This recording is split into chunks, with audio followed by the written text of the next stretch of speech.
नमस्कार. आज आपण माजलगाव मध्ये पवारवाडी इथे आलो आहे. तर इथं या आजींना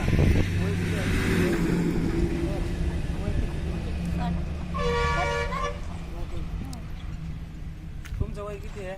तुमचं नाव सांगा, कुठून आहे काय?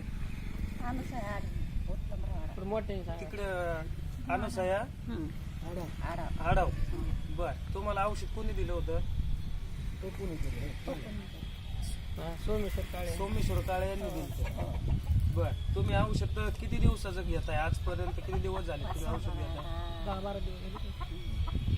12 दिवस झाले. सांगा ना किती दिवस झाले? 12 दिवस झाले.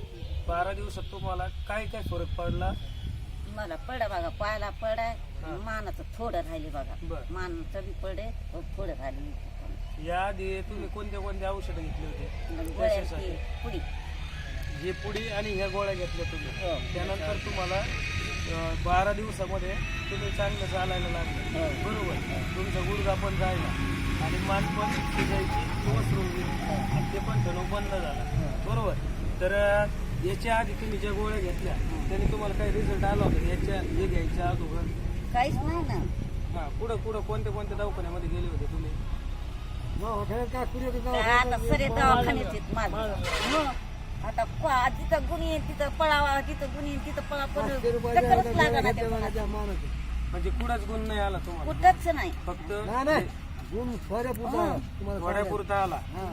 पण त्यानंतर आपण समर्थ सक्सेस लाईफचा आपण सक्सेस ऑर्थो पाहून औषध दिलं तुम्हाला. त्याच्यात तुम्हाला काय वाटतं? तुम्हाला किती टक्के गुण आला आणि हे औषध किती लोकांनी खायला पाहिजे? तुम्हाला किती फरक पडला हे सांगा ना. मग सांगायला ना मला. 12ने फरक पडला. आता दुसऱ्याने घ्यायला पाहिजे का नाही? दुसऱ्यांनी घ्यायला पाहिजे की नाही? घेते ना.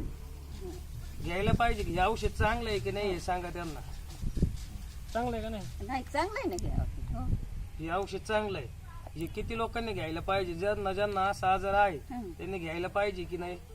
की दवाखान्यात जायला पाहिजे? नाही, औषध घ्यायला पाहिजे.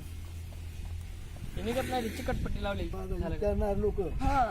कसं आहे आता दोघी तिघींनी तर विचारले बघा, बाकीच्या आपल्याला काय. आपण किती लोकांपर्यंत हे सांगू शकतो? तुम्ही जेवढे लोक तुम्हाला भेटतील त्या लोकांना हा त्रास आहे त्या लोकांना तुम्ही सांगताल.